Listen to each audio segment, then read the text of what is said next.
નમસ્તે મિત્રો, આજે આપણે બનાવીશું આલુ ટિક્કી. આલુ પરાઠા ભૂલાવી દે તેવો ખૂબ જ સ્વાદિષ્ટ નવો નાસ્તો.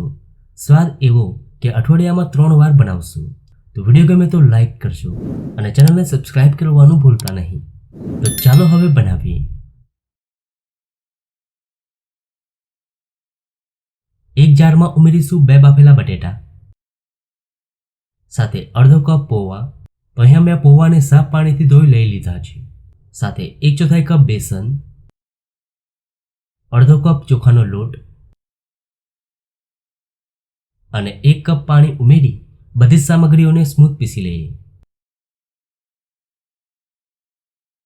તો બધી જ સામગ્રીઓને આપણે સ્મૂથ પીસી લીધી છે. હવે તેને એક બાઉલમાં કાઢી લઈએ. હવે તેમાં થોડું પાણી ઉમેરીશું અને હવે એકવાર મિક્સ કરી દઈએ. હવે તેમાં બાકીની સામગ્રીઓ ઉમેરી દઈએ. તો એક ઝીણું સમારેલું ટમેટું, સાથે અડધો કપ ઝીણી સમારેલી મેથી, સાથે 1 ટીસ્પૂન લીલા મરચાં આદુ લસણની પેસ્ટ, અડધો ટીસ્પૂન લાલ મરચું પાવડર, અડધો ટીસ્પૂન હળદર અને સ્વાદ પ્રમાણે મીઠું ઉમેરી બધી સામગ્રીઓને એકદમ સારી રીતે મિક્સ કરી દઈએ.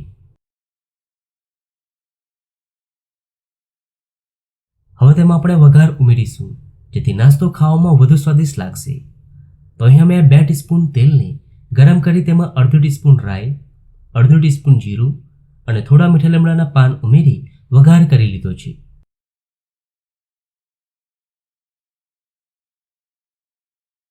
હવે તેમાં ઉમેરીશું 1 ટીસ્પૂન ઈનો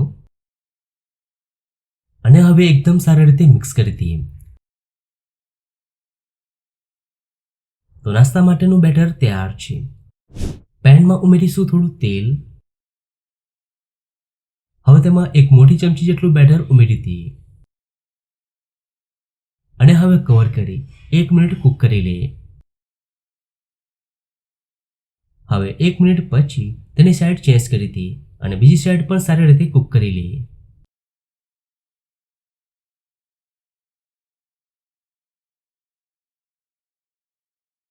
તો નાસ્તો બંને સાઈડ ખૂબ સારી રીતે કૂક થઈ ગયો છે. હવે તેને સર્વ કરી લઈએ.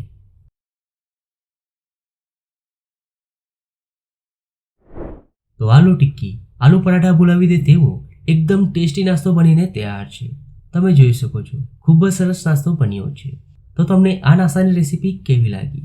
જો રેસીપી ગમી હોય તો વિડીયોને લાઈક અને શેર કરજો.